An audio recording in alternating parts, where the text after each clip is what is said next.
नमस्कार, मी पी.आय. धनंजय पाटील, धुळे तालुका police station. काल धुळे तालुका police स्टेशनच्या टीमने एक चांगली कामगिरी बजावलेली आहे.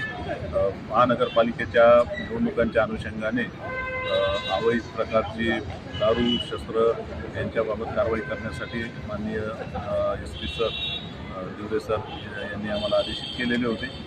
त्याप्रमाणे गोपनीय बातमीदारांना आम्ही सतर्क केले. गोपनीय बातमीदारांकडून खात्रीशीर माहिती मिळाली.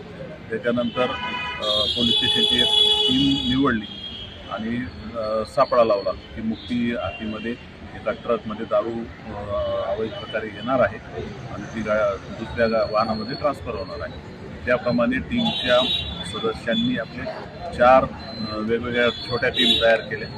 एक व्हॉट्सअप ग्रुप स्थापन केला. व्हॉट्सअप ग्रुपद्वारे आपसात कम्युनिकेशन ठेवतात. जवळपास 1 तास सापळा लावून दिलेल्या माहितीप्रमाणे एक ट्रक आला. त्या ट्रकमधून छोट्या गाडीमध्ये माल ट्रान्सफर होत असताना रंगे हात पकडण्यात आलेला आहे.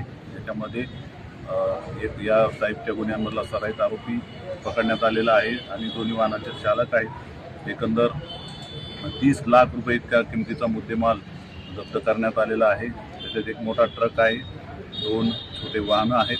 त्याच्यानंतर जवळपास 5 लाख रुपये किमतीची रॉकेट या कंपनीचे देशी दारूचे बॉक्स मिळालेले आहे. जवळपास 124 बॉक्स दोन्ही वाहनांमधून मिळालेले आहेत आणि 3 आरोपी अटक आहेत. याचा तपास चालू आहे. या गुन्ह्यामध्ये आम्हाला धुळे पोलीस अधीक्षक माननीय श्री श्रीकांत दिवरे सर, SP माननीय श्री अजय देवरे सर, आमचे DPO माननीय श्री संजय बांबळे साहेब आणि तालुका पोलीस स्टेशनचे PSI राठोड आणि DB टीमचे सर्व सदस्य तसेच जनरलचे सर्व अंमलदार यांनी अतिशय चांगली मेहनत घेऊन हा गुन्हा उघड केलेला आहे.